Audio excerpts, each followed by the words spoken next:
Hello, author Kenny Down here. This story is going to be a story in two parts. This is part one of what I call the McDonald's story. I was at a hotel. It was a broken down old place. I was out of money. I was out of all things that brought any type of happiness. I was living only in this addiction with this compulsion for more.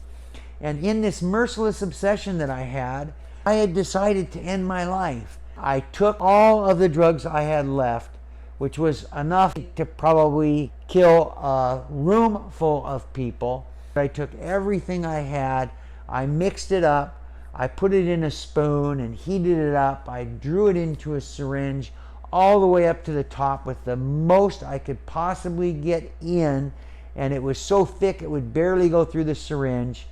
I injected that in myself. I did that with the desire to end my life. There was a maid knocking on the door.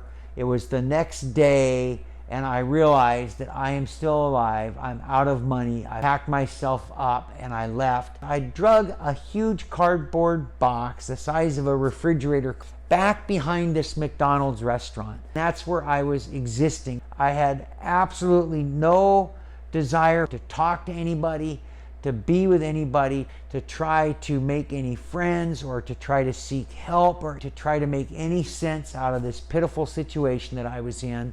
I was completely out of my mind in a psychotic break, sitting behind that McDonald's restaurant. The cars were coming through the drive-thru very close to where I was. They couldn't see me, but I could hear them. And I thought that they were saying, "There's a freak back there shooting coke," and what they'd said was, "I'll have a number 3 supersize with a Diet Coke," but I thought they were saying somebody called the FBI. That's how the insanity went. And when this goes on every 20 seconds or so, as people are ordering another one, and hours of this, the insanity was great. This is one of those situations where there's no words to tell of the loneliness that I felt, of the worthlessness that I felt in that moment. And that is the worst, most degrading of all human emotions, is a feeling of total worthlessness. I've been there, and that's why I'm revealing this, in the chance that it may be helpful to somebody. And somehow, from that place, I was able to get out from behind the McDonald's, and it was June the 8th of 1989. I'll never, ever, ever forget that date. There was a meeting that was just starting. I walked into that place and I took a seat.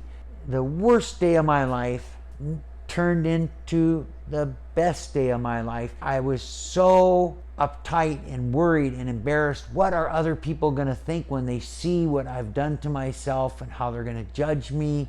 I was 28 years old, and I was so afraid of interaction with just another human being, even a little bit, and I was hopeless.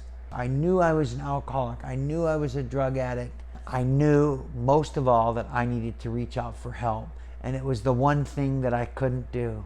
And something happened that I didn't expect. These gentlemen came up and they just said, "Hey, the meeting's over. We're going to be closing up the hall here pretty soon. Would you want to go to detox? We'll give you a ride." And as a matter of fact, several of us have made calls ahead, and they have a bed waiting for you. And of course, my thought at the time, how do these guys know I need to go to detox? I still felt somehow on the outside that I was pulling this off, but I was emaciated. My pants would fall off me if I took that belt off. I was thin. My eyes were deep set. I had track marks all over my body. I'd been picking at my face. I was filthy dirty. And yet here I was, well, how do these guys know I need to go to detox? But I said, yeah, I'll go. I didn't have anything else going.